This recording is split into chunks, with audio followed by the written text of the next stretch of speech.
Good afternoon, everyone. My name is Bharath Gopalaswamy, and I direct the South Asia Center here. On behalf of my colleagues, I'm very pleased to welcome Ambassador Sardar Masood Khan, who is the president of the Azad Jammu and Kashmir. The ambassador has a very impressive bio, and I'm not going to go into that bio. You all have it in front of you, or if you don't, um, please make yourself accessible to one. But thank you again for visiting. It was good to see you earlier today, and I'm pleased to welcome you to our headquarters here. And I wanted to invite you to give a few opening remarks on this very important subject. This is one of the heated subjects. This is a center of dispute, and we're very pleased to hear from you, and we want to learn from you and hear your perspectives on this subject. So the way this will proceed is I will hand over the floor to you with a couple of pointers. Essentially, please give us a status overview of what is happening out there. There are issues vis-a-vis the most interesting issue that came up in the breakfast today and will come up somewhere in the discussion is obviously the China-Pakistan economic corridor, issues related to the China-Pakistan economic corridor. So I'd like you to touch upon a few of these issues, as well as some of the things, some of the key pointers that you think need to be highlighted, need to be discussed, and need to be thrown open for debate. With that, I'm going to open the floor to you, invite you to deliver a few remarks. Please note that the session is on the record, and while making your interventions and questions, please kindly make it brief. Identify yourself so that we know where you're coming from. Thank you, and with that, Ambassador, the floor is yours. Well, thank you so much for inviting me and opening this space for me. And the Atlantic Council is a very prestigious think tank, and we've been following your proceedings very closely, and I get this opportunity to talk to you. And this is part of why do I show up in Washington, D.C. It's a part of our global outreach. As you have said, that the Kashmir dispute is one of the outstanding issues for the United Nations Security Council, for the international community, for India and Pakistan. India and Pakistan are parties to the dispute, but Kashmiris have something to say to the entire international community. And therefore, we go out, we speak up, we apprise the world community of the situation in the Indian occupied Kashmir. Also, I introduce Azad Kashmir because I'm the president of Azad Kashmir. What are we seeking here? We are seeking basically three things. One is an end to a reign of terror in the Indian occupied Kashmir. You can call it human rights violations, you can call it repression, you can call it crimes against humanity, you can call them war crimes, genocide, whatever you call it, but human rights violations have come to an end. Second is that we're seeking peace for the region, for India and Pakistan, because the people of Kashmir do not want to become a flashpoint, a nuclear flashpoint for the region. We want to be a symbol of amity and cooperation. We want to be a symbol of connectivity between India and Pakistan and the whole of South Asia and Central Asia and the adjoining regions. And this can happen only if we resolve the issue of Jammu and Kashmir. Of course, I mean, otherwise the region would remain turbulent, and it would be prone to war, to strife, to misgivings, to allegations, counter-allegations. So that's what we want. Right now, as I speak to you, there are gross and consistent violations of human rights taking place in the Indian occupied Kashmir. And the second reality is that there is no dialogue process between India and Pakistan. And this is a big deficit in the entire diplomatic process. Azad Kashmir, it means literally free Kashmir or free Azad. Jammu and Kashmir is the full title. And as I was talking to you this morning, Azad Kashmir is an interim state. We're guided by an interim constitution. This dates back to 1974. And we have a president, a prime minister, a bicameral legislature. We also have two-tier higher judiciary, we have the Supreme Court, the High Court. And we are there in this interim existence, like a sovereign state or a quasi-sovereign state. We are not a sovereign state, but we have the trappings of a sovereign state because we are waiting for the day when the right to self-determination of the people of Jammu and Kashmir would be recognized, and they would have decided their political future. They would have a political persona. They would be part of international mainstream. And then, of course, there would be no need for Azad Kashmir because the entire population of Jammu and Kashmir would decide its future. I think as opening remarks, this should do. And I'd be glad to respond to any questions that you have or your audience have. Okay. I think I'll start off from where you left off, which is that you're still aspiring for sovereignty, and you're one of the major issues that consistently comes up is that many of the senior officials in the administration of Azad Kashmir are from Pakistan, right? And the police and judiciary are generally outsiders. Could you elaborate on the representation from the people of Azad Kashmir, and what steps as your own? I'm an elected president, and so is the Prime Minister. We have a legislature, the lower house, and we do so on the basis of adult franchise. We have the cycle of 5-yearly elections, and this cycle has not been interrupted since 1970. We have these elections regularly. Of course, we have a link, a very strong link with Pakistan, and we have officers from Pakistan's bureaucracy. A chief secretary is there, also a police official is there, but the entire police force is ours, AJK police force, and similarly the chief secretary is from Pakistan, but we have our own bureaucracy, and from time to time we have a finance secretary who comes from Pakistan. Otherwise it's all indigenous bureaucracy, and so these are the three officials that we have. Most of the posts, in fact all of the posts except the ones I have mentioned, are elected posts, or you have bureaucracy, regular bureaucracy. But are there plans to have an independent bureaucracy, or how would you proceed? We do not need an independent bureaucracy until the status of Jammu and Kashmir is decided. We have an independent bureaucracy. I mean, as I said, that except for these three officials who represent the Federation of Pakistan, we have an agreement which regulates such secondments. So it's not that they just show up. Mm-hmm. There is an agreement between the two sides. This also is governed by the interim constitution of 1974. You talked about sovereignty, and in the morning when we were having a conversation, I said that we have a quasi-sovereignty. We do not have a full-fledged sovereignty. And right now, our sovereign window to the international community is through Pakistan. I mean, when we are represented in the United Nations or other international forums, we go through the Foreign Ministry of Pakistan or through the government of the state of Pakistan. The resolution of the dispute. You've served at the United Nations, and the subject keeps coming back again and again in Washington, which is the UN Security Council resolution.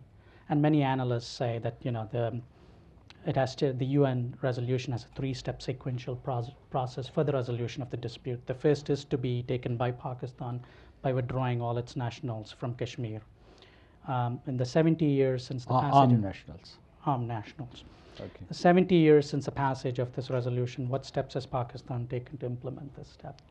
Well, I find this question quite disingenuous. Why? Because it's not the full narrative. It's a partial narrative, which is selectively quoted. There's this resolution of 13 August 1948, but then there is a subsequent resolution, and this is Resolution 98, which prescribes that both sides would withdraw troops proportionately, and the limit for India was 12 to 18,000, and for Pakistan was 3,000 to 6,000. Now, what actually happened was that India said that you withdraw first, and then we will withdraw. But Pakistan insisted on simultaneous withdrawal of troops. So this whole thing founded on India's insistence that Pakistan should withdraw first, because Pakistan at that time was apprehensive that if Pakistan withdrew its troops, India would occupy this part of Kashmir as well. So, and well, this can be put back on the table. As a matter of fact, if both sides are sincere about plebiscite, we can raise it in the Security Council, and this can be discussed, because this is a modality for holding the plebiscite. And since the late 1950s, our plebiscite administrator has not been appointed by the United Nations. But if this is the only hurdle from the point of view of India, this can be put back on the agenda of the United Nations Security Council, because Kashmir, the India-Pakistan relations are on the agenda, active agenda of the United Nations Security Council, even up to this day. So, but this was the precondition to the plebiscite. No, this was not the precondition. As I said. As I understand. No, but this was not the precondition. This was precondition for both sides. I mean, in the beginning, it was a precondition. The first resolution, you're absolutely right, the 1948 resolution, was for withdrawal by Pakistani side and withdrawal of the bulk of the forces of the Indian side. And the number was not specified. But later on, even the number for India was specified. It was 12,000 to 18,000, and this has been recorded in Resolution 98. The date is 23rd of December, 1952. Okay. I want to, please feel free to jump in. Otherwise, I'm going to go through my series of questions. Thank you very much. Sir, my name is Raghubir Goel. I'm with India Globe and Asia Today. My Pleasure to see you after a long time. Thank you, sir. Thank you very much. Simple question is, very short and simple. If you are saying that so-called Azad Kashmir or POK, Pakistan occupied Kashmir, is free and independent, then why don't you declare independence and freedom from Pakistan in whole? And finally, if there are any terrorist camps running inside POK or Pakistan occupied Kashmir or so-called Azad Kashmir. Thank you, sir. You raised 2 points. First, why don't we declare independence? We do not want to declare independence. We still abide by the UN Security Council resolutions, and they give 2 options. And through a plebiscite, the people of Azad Kashmir and the people of the Indian occupied Kashmir, the entire territory of Jammu and Kashmir, they would decide whether they want to join India or Pakistan. Second, this decision has to be referred to the people of Jammu and Kashmir. There are 3 parties to the dispute. In fact, there are 4 parties, but let me start with the 3 parties: India, Pakistan, and the people of Jammu and Kashmir. And the Jammu and Kashmir, the people of Jammu and Kashmir are the key constituent and the key party, because they are the ones who have to decide about their future. The decision cannot be taken in Delhi and Islamabad. It has to be taken by the people of Jammu and Kashmir through a ballot box. The second question is that I invite you to come to Azad Kashmir, visit, and we'll take to every nook and corner of Azad Kashmir. There are no terrorist camps there, none whatsoever. This is in fact propaganda against the Kashmiris, intended to demonize them. Let me also make another statement, that there is no terrorism right now in Jammu and Kashmir, the Indian occupied part also. You know, you hear about terrorism in the Indian occupied Kashmir, but there is no terrorism. There's repression, there's massive repression, there's no doubt about it. And there are no cross LOC crossings, because this is not happening. Some of these arguments date back to the 1990s, let me tell you. Well, right now, in fact, India has fenced the LOC. There are 2 layers of the fence, and in between there are landmines, and they have motion sensors. And they also have electronic surveillance there, thermal imaging. If any crossing takes place, they will be able to detect them. And in fact, in accordance with the statements issued by military commanders or the occupation forces, what they say is that there are no crossings across the LOC. There is indigenous militant element, and according to one military commander, the total number last year was 250, and the number has now been reduced to 150. And 700,000 troops are deployed there. They say that, the military commanders there say, that there are no crossings across the LOC, but if there are any crossings, then those who are the infiltrators are eliminated in the hinterland. So this is a reality which has to be recognized, that there is no terrorism there from the Kashmiri side. It's a peaceful movement. People want freedom. People want political emancipation. They want their rights, but there is no terrorism there. Come back. Just wait for the mic, please. My name is Utsav. I'm with the World Hindu Council. In 1947, in Mirpur, there were about 20 to 22% Hindu and Sikh population. When do you plan to invite them back, their children back to what you call Azad Kashmir? And I was going to ask you, are you going to bring the people who did the Mirpur massacres and the Ali Beg concentration camp to justice at some point? What was their number? 22%. You trace your ancestry to Mirpur? No, but my friends do. Your friends too. But let me tell you that when conditions are ripe, when there's a plebiscite, they are most welcome to return to their forefathers' homes. There's no barrier. We have to prepare the ground for such a situation. But I'm glad that you mentioned it. 1947, in November, September, October, November, 237,000 Muslims in Jammu were massacred. This was first ethnic cleansing after the Second World War, or the first genocide after the Second World War. And this ethnic cleansing took place much before the Balkans ethnic cleansing in the 1990s. And 500,000 were forced to migrate to parts of Pakistan. And now the reason I mention it is that that crime against humanity is forgotten, that genocide is forgotten. And this was recorded by some Indian journalists, as a matter of fact, some Kashmiri journalists. But it has been swept under the carpet systematically.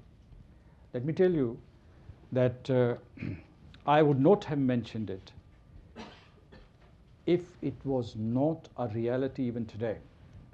In Jammu, village defense committees have been formed, established by RSS, and according to the information that I have, more than 54,000 licenses have been issued to some 27,000 volunteers who are marching in the streets, and they are threatening Muslim population, including Gujars, to conform or leave. And in fact, otherwise they would repeat the massacres of 1947. So here is an existential situation. You talked about 47, you talked about Mirpur, but something which is happening today, and it has to be stopped. And there's head money for whoever kills a so-called militant. It ranges from, the payment ranges from 200,000 Indian rupees to 1.25 million Indian rupees. So I think that we are facing another massacre there in Jammu, and it has to be stopped. I agree with you that we have to prepare a salutary environment for not only a plebiscite, and plebiscite I'm talking about it, but also for creating conditions where populations can freely move within Jammu and Kashmir, and refugees can return to their homeland. I know. You didn't answer the second part. Did you bring anybody from the Mirpur massacres to justice? Who did the Mirpur massacres? There are still Muslims living in Jammu, a significant percentage, but you have wiped out the Sikhs and the Hindus from the other side. Well, I do not have those facts and figures with me. And the fact is that, what was your question? Was anybody brought to justice for the Mirpur massacres and the Ali Beg concentration camp? I do not have those facts and figures with me right now. Yes, but I can look into it and I'll come back to you. Gentleman there. Hi, this is Tejinder Singh from India America Today. I have a very short 2.5 questions. 2.5 questions. This would So be interesting. yeah, You so will the- identify the half. Yeah, so I'll first go to the half question. That is, the name is Azad Kashmir. So Azad itself means Free. freedom. Hmm. So there is no need to declare freedom. What do you think about that? The second and the Say it again. and the It is half because you have not been able to convey what you wanted to say. okay, the name Although is there was laughter in the room, which means some people did understand what you said. the name is Azad Kashmir. Yes. And so there is no need, Azad is freedom, so there is no need to declare freedom or independence. You Why are not? Azad. Why not? Don't you agree with that? No, we have occupied Kashmir and Azad Kashmir. So, Yeah, I'm talking about in your. contradistinction to the occupied Kashmir, we use the term Azad Kashmir, free Kashmir. Okay. Kashmir that was liberated, Kashmir that has not yet been liberated is called the occupied Kashmir. Okay. And the first full question is, why the efforts to bring, like you say, just that you are following the UN resolution, and why have your efforts to bring international intervention to solve this crisis failed till date? Why? You are talking about UN, and the in UN nothing is happening as such, and you know what's happening on the other side of the border. But the third question or this? And the next question is that in 2 days there's going to be a major an anniversary of a major sad event in India. Do you have anything to say on that? You mean He's- Mumbai? No, he's referring to the Babri Masjid. Yeah. Babri Mosque. Yeah. What was the second question? The United Nations. United Nations is not acting because of realpolitik. The Security Council, first because of the Cold War dynamics, and now because of a number of other factors, is not taking cognizance of the Jammu and Kashmir dispute, which is regrettable because this is a mandate which is given to the Security Council by the United Nations Charter under Chapter 6 and Chapter 7. And in fact, we can't leave this issue just to the parties to the dispute if they are not making any progress. So you said why? We haven't failed. Let me tell you why we haven't failed. We haven't failed because the issue of Jammu and Kashmir, even after the passage of 70 years, is alive. The people in the streets of Srinagar or Bijbehara or Anantnag or in Jammu and different parts of Kashmir, they are saying, what do we want? We want freedom, and we will get freedom. And they are rejecting India's writ and rule and occupation. So it's not dead in that sense. You're absolutely right that the United Nations should be acting, it should be proactive. It's because of realpolitik. It is also because of two other factors. One was that in the past 30 to 40 years, we have invested, India and Pakistan have invested a lot of energy and time in bilateral talks. But these bilateral talks or this dialogue has proved to be a mirage for the Kashmiris because it has produced no results. These talks have been non-productive, and because of these talks, India has acquired two vetoes, one on the agenda whereby they have in fact reduced the core issue of Jammu and Kashmir to a fraction of their whole agenda. It is 1/10. And then they have this veto over the timetable. They would start negotiations when it suits them, and when they don't like it, they would blame Pakistan for terrorism, and that just scuttled the dialogue process. Now, the other factor is, I was talking about realpolitik.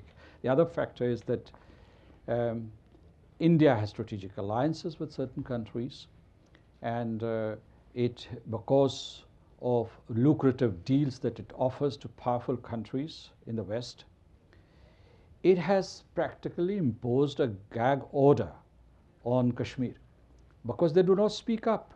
I mean, in the Indian occupied Kashmir, India cordons off the entire territory and brutalizes the population and kills and maims and tortures people. And here in Brussels or Washington or London or other world capital says, don't talk about Kashmir because this will have consequences. It'll have consequences for who? For these countries, like in terms of economic transactions, strategic costs, and so on. And the last one was? Babri Masjid. Well, yes, I have something to say about that. And that is that this rise of Hindu nationalism in India, and it is deplorable. In fact, they are trying to change the way of life of the entire population, not just the Hindus. They want to make them hardline Hindus and extremist Hindus, but they are also forcing minorities to adapt to their way of life. And and they're using coercive methods. In fact, there's no freedom of expression.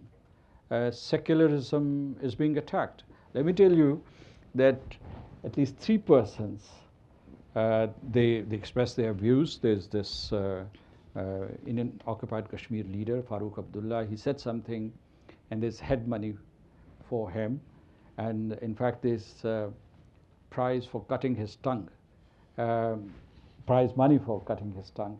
There's this actress who's appeared in one of the movies, and the extremists have asked for her head, and it would be very profitable for anybody who brings her head. And there is also a South Indian actor who said that, well, these extremist elements or these organizations, RSS and others, now they are not negotiating or talking to others or persuading others, that they use coercion as a means to intimidate others and get things done. There's a head money for him also.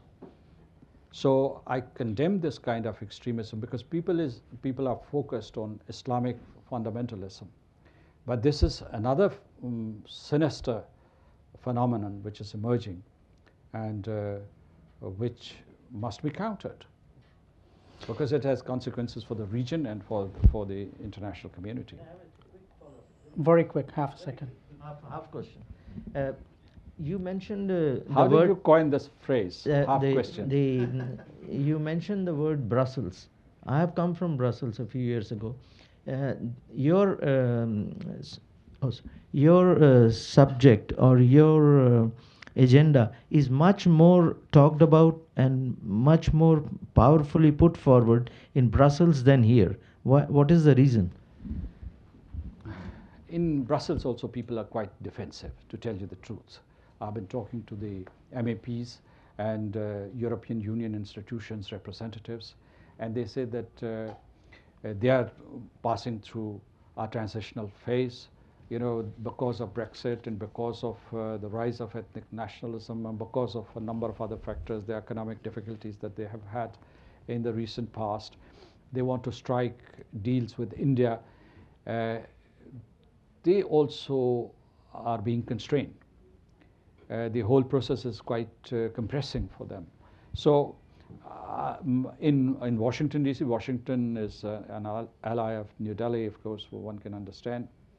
But I think that all said and done, Washington hasn't changed its stance on Kashmir, the basic stance on Kashmir, and I remain hopeful. Why do I come to Washington, D.C.? Because I think this country champions liberty, human rights, promotion and protection of human rights.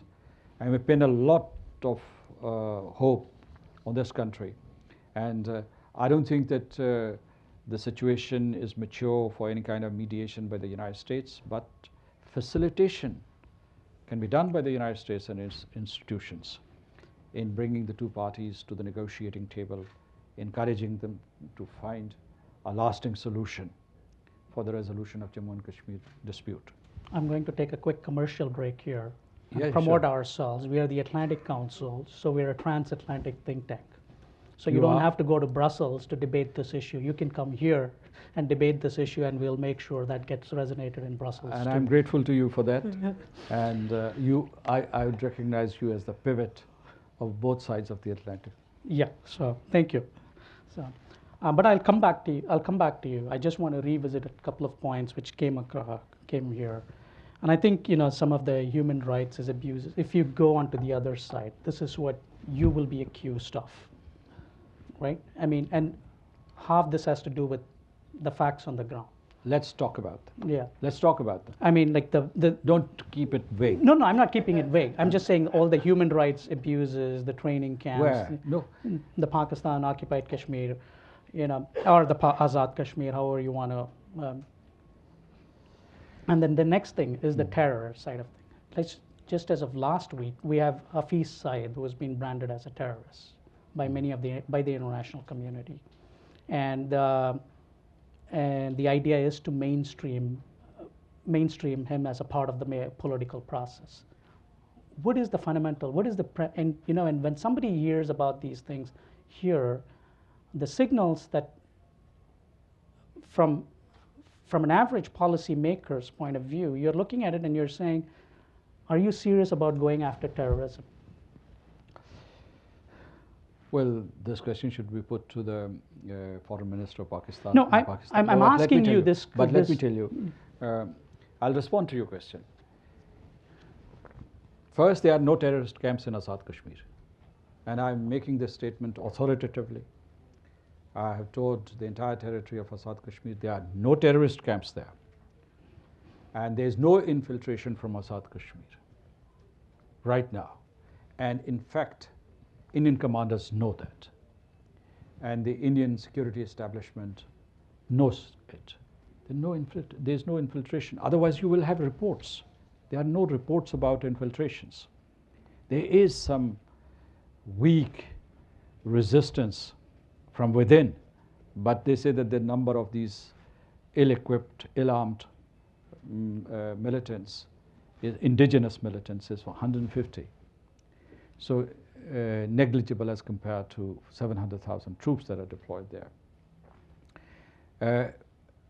So there are no human rights violations in Azad Kashmir. No, I'm saying this not because I'm the president of Azad Kashmir. I invite you, since your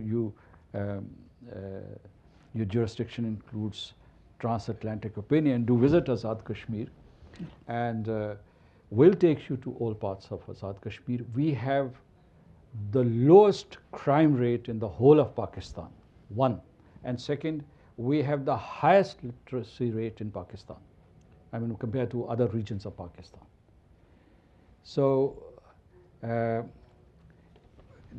other point that I want to make is that it is the determination of the people of Jammu and Kashmir that we would win our freedom through political and diplomatic means. And we believe, whether these are Kashmiris in the occupied Kashmir or in Azad Kashmir or the people in Pakistan, that violence and coercion are not going to produce a solution. That you have to invest in dialogue and diplomacy. And this is what we're going to do. We do not have any belief in the productivity of munitions. We would invest in words, and we would sustain this political campaign. So this is what I want to highlight, that this is across the spectrum. This is an agreement in Jammu and Kashmir, that ultimately will succeed because of our democratic methodology and because of our political and diplomatic campaign. And Not terrorism, not Yeah. coercion, not. Let me also add a bit here. India is under this illusion that by using state terrorism or coercion or its dubious economic blandishments in the Indian occupied Kashmir, or by enlisting the support of its allies in IOK, they would be able to resolve the issue of Jammu and Kashmir or annex the territory or absorb the territory into the Indian Union. This is not going to happen. And the Hafiz Saeed, I know it's for foreign minister, but No, the whole state of Pakistan. What I'm saying is that Yeah. I have already answered that question, that as far as Kashmir is concerned, its right to self-determination, its freedom, this would be sought and pursued through political and diplomatic means. yeah, the reason I asked the Hafiz Saeed question was because I know that is on the table when an India-Pakistan talks are concerned. They always go back to Mumbai 2008, and you go, you say resolve Kashmir, and then we'll talk. So at some levels, you're not getting. There is a mismatch in that agenda, and until you find one or the other way to reconcile those differences, you're going to be in this. If my understanding is correct, you're going to be in this limbo forever. I remember the last time India and Pakistan could not have a round of talks. It was not because of terrorism. In fact, Pakistan was saying that let's talk on terrorism, because they said that there is this Indian operative, in fact a commander, a spy who was captured, and he's made a statement that he was heading a ring inside Pakistan to incite, abet and execute acts of terrorism. And his target was Fatah and Balochistan and Karachi and Gwadar port. So Pakistan was keen to talk about terrorism. Pakistan has something to say about terrorism, because many Indian leaders, if I recall, they have openly talked about targeting Pakistan through their asymmetric assets. They have said, they have threatened, the cabinet ministers have said that. So it's not that this dialogue is on Kashmir and terrorism from the Indian side and Kashmir from our side. I think that the dialogue should be inclusive, and Kashmir should be dissociated, in fact, from terrorism. And terrorism, India and Pakistan should talk about terrorism. But if there is any terrorism taking place in Kashmir, let's put it on the table. But if it is not taking place there, then let's not perpetuate that myth that Kashmir is all about, it's not about self-determination, it's about terrorism. I get the issue, but I also don't get the issue. But we will continue to debate, and we'll come back to that, and I don't want to drill down and monopolize the time. And we can also have it offline too. But there are two one you, and then after that you. Oh yeah, you. Yeah, I forgot. Sorry. I'll come back to this side. So. Seema Sirohi. जी, कैसी हैं आप? ठीक हूँ जी.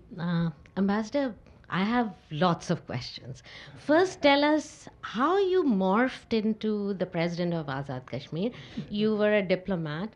So, on the one hand, you're arguing that you're quasi-sovereign, quasi-independent, etc. At the same time, we know that you're part of the service. You are Pakistani, right? So explain this exact relationship. Secondly, you seem to be having it both ways. You argue on the one hand that, we are this little tiny place who's never done anything wrong. Everything wrong's been done by India. And on the other hand, you depend on Pakistan and its infrastructure to do the thing in the UN, etc. So, you can't have it both ways. You want to take one more question before you go, or No, I Okay, can yeah. respond to this question. The first one is very easy. The second one is a bit difficult because I didn't understand what you were trying to convey. I could see that you were a bit frustrated and you were trying to figure out what I was saying, but I do not fully agree with your characterization of what I said or what I was trying to say. So the first is that it's very simple. I was born in Azad Kashmir. There's a place called Rablakot, and the people of Azad Kashmir can apply for the Central Civil Service. And I applied for that service. I was inducted into the Foreign Ministry, but my state subject, there's something called state subject, is from Azad Kashmir. And I was educated there. In fact, I did my primary and secondary and college education from Azad Kashmir, from my hometown. So I remain a Kashmiri. And I have a Pakistani citizenship. The people of Azad Kashmir cannot have any other citizenship because, as I said, that we are not an independent or a fully sovereign state. And our future has not been decided. So that's why, and it's all regulated through the agreements that were reached between the government of Azad Kashmir and the government of Pakistan, or the state of Pakistan and the state of Azad Jammu and Kashmir. This is one thing. Second question was, of course, when I said that Pakistan is our sovereign window to the international community, I'm stating a fact. And so what is so mystifying about it? What is it that I need to deconstruct?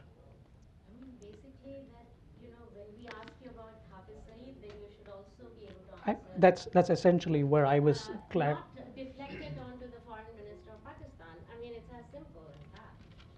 It's just that I'm respecting jurisdictions. This is very funny, Ambassador. This is not funny. This is not funny. This is because I can ask you a series of questions and you're not bound to respond to each one of them, right? Leave that discretion to me. So. And I responded to that question very loudly and very clearly, if you were listening. Any bit that has been left out from your second question? Okay. There. Sagar Woodgauker with the Hudson Institute. Thank you very much for your kind words today. It's been very informative as a young Indian American to hear your perspective. But I just have a very quick question. Are there any conditions under which you believe that in the future Islamabad would be able to accept the de facto border along the line of control? I know so far we've talked, you've made it very clear that Jammu and Kashmir is one continuous unit. But there's been a de facto border now, even though it's not accepted on either side for the past 40 years. Are there any conditions going forward that you believe could change this reality? Thank you. You know,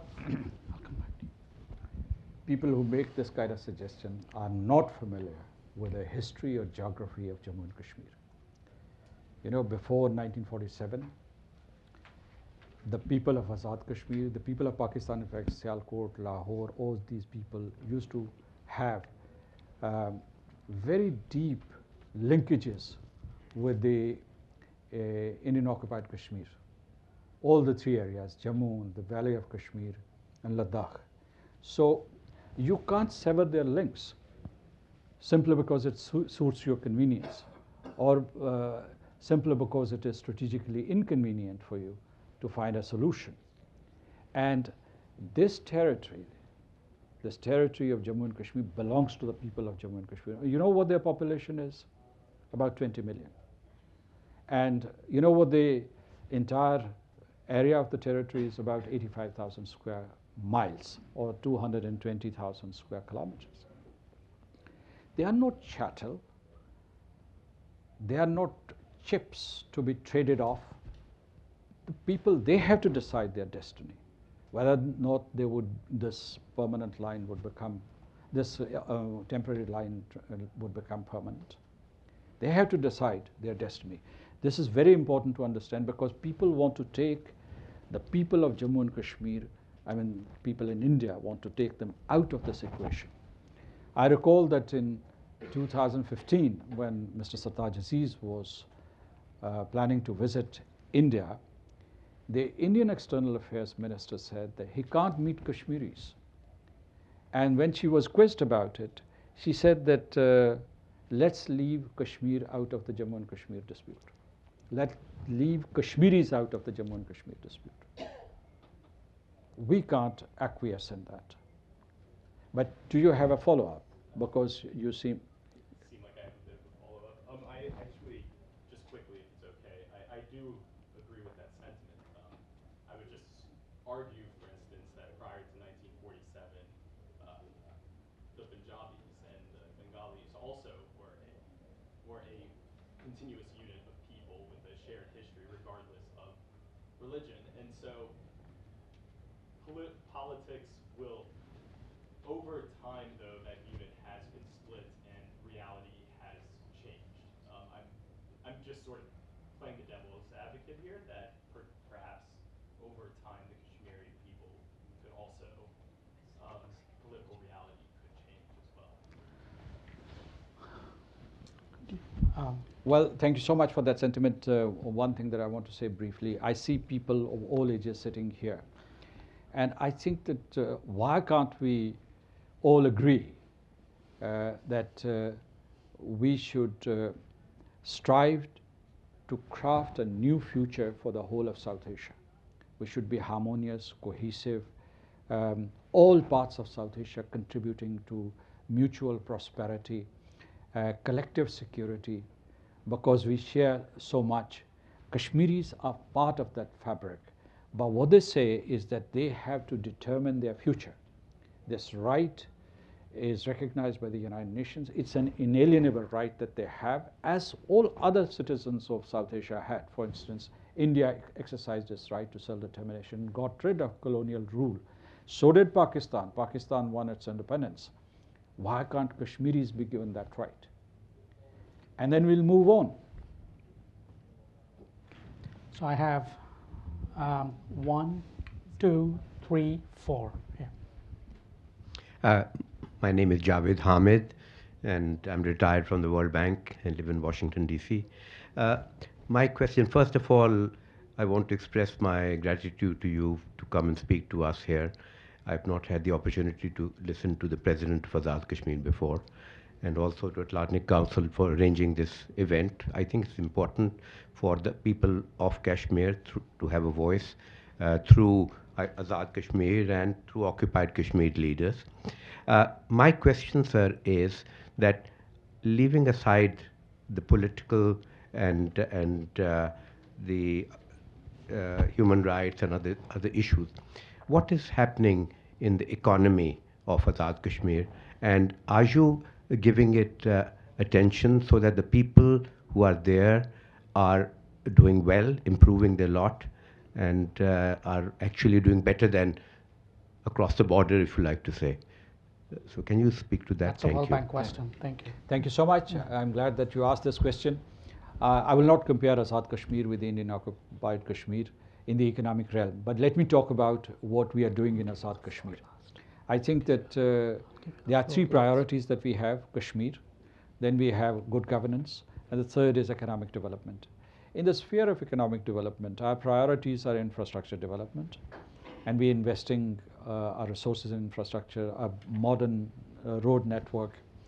Second is energy, power generation, and we have an ambitious plan, and we are succeeding. I think our mission is to have 6,000 to 7,000 megawatt electricity through our hydro resources in the next decade or so, and a cascade of dams are being built there. These would include Neelam Jhelum and Kohala and Karot and Azad Patan and Mal.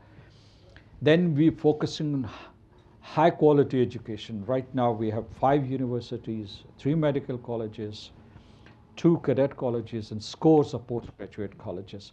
We have met the targets of quality, but there are huge deficits in quality. Let me tell you that I said a short while ago that we are the most literate region.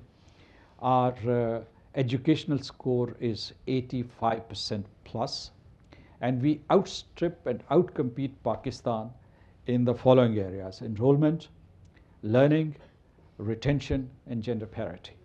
But we're doing well. Then female parity. In fact, when I go to the universities, I'm also chancellor of the universities, the 5 universities. When I go there and I distribute these awards and medals, out of 20 recipients, roughly 15 would be women.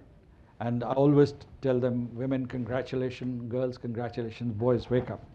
This is what I say. And I was in one of the campuses, I went there in Bhimber, and 80% were girls. This is unbalanced, as a matter of fact. So we're doing well. Also, extractive industry.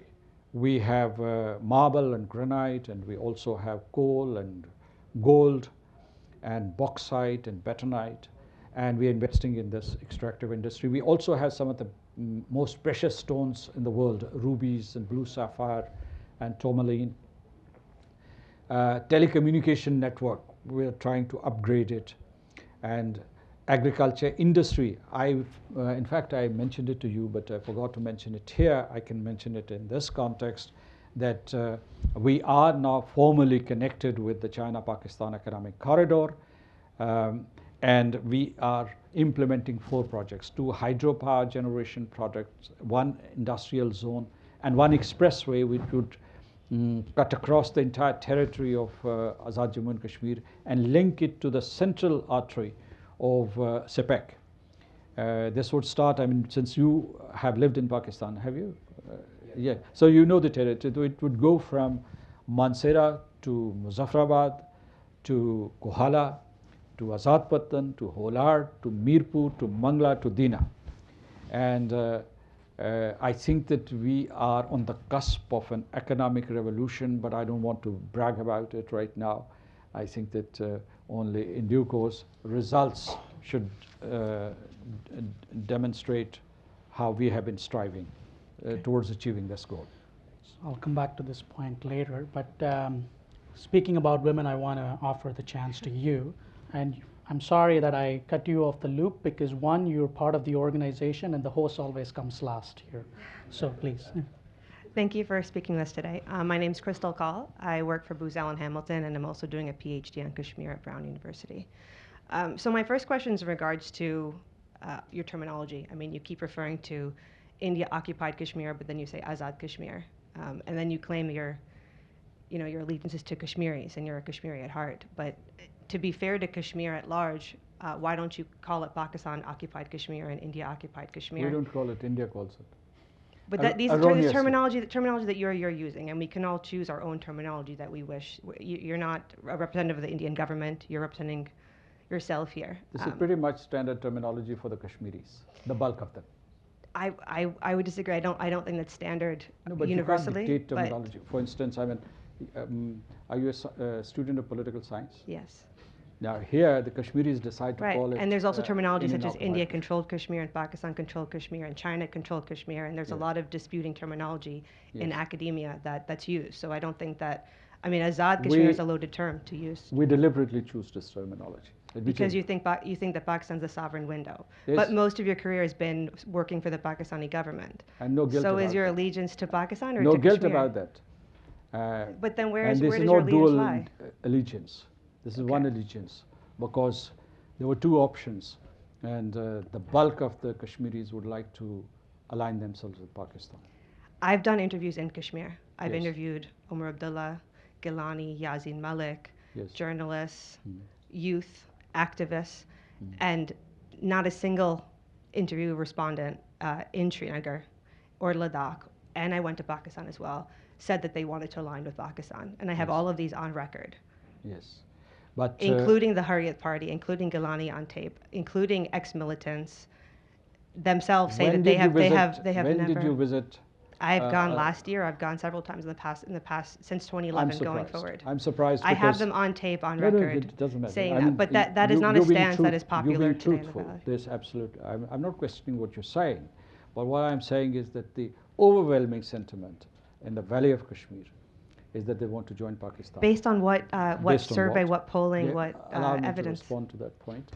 And they, in fact, when they bury their dead, they usually bury them in Pakistani flags, right? They hoist Pakistani flags on the buildings. And let me tell you that if you go to the funeral processions or the big congregations, the dominant color is the green color. And the world has been talking about color revolutions, and the color of Kashmiri revolution is green. And Green is a color, but but that's no, not. no. But have In you fact, ever asked let me tell Kashmiris you, what they would like? Anecdotal information. Anecdotal information. I see. Indians banned the green color in Srinagar. That's not a response. cloth. That's No, but you want a doctored response that you would like to have, or you want a free-flowing conversation. Because if you want, this is my response. This is my response that yes, you have had these interviews. This is selective information. This is not across the spectrum. And that's why it's not your opinion or my opinion, my individual opinion, or of a few leaders that matters. Let's go to the ballot box and let's ask the Kashmiris what they want. If they say that they want to align, then I recommend you go to what you call Indian occupied Kashmir. I recommend that you ask people there. No, Send both people sides, over and both do sides. that. And this is what the United Nations Security Council resolutions are about. Hold a plebiscite, hold a referendum. Plebiscite is what? A referendum. And You would give this question, put this question to the people, and it would not remain speculative, and it would not be left to the journalists or to the politicians to deconstruct the aspirations of people